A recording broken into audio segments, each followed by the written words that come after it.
আচ্ছা কাকা, যে বাক্সটা এখন বানালেন হ্যাঁ, ওইটার রেট কত করেছেন? এটা রেট আছে 4,500 টাকা। আচ্ছা, এই ভিডিও দেখে যারা আসবে তাদের জন্য কি কোনো কনসিডার আছে? তাদের কাছে একটু ছাড় দেওয়া হবে। আচ্ছা, ঠিকানাটা একটু বলে দেন। আসামনগর বাজার, ভীমপুর, নদিয়া। ওকে, ঠিক আছে।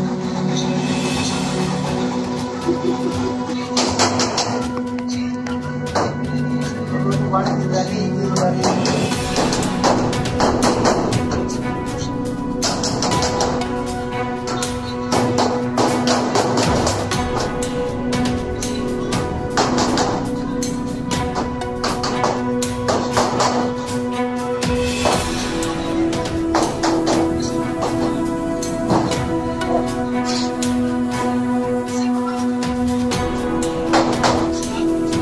আচ্ছা কাকা, যে বাক্সটা এখন বানালেন হ্যাঁ, ওইটার রেট কত করেছেন?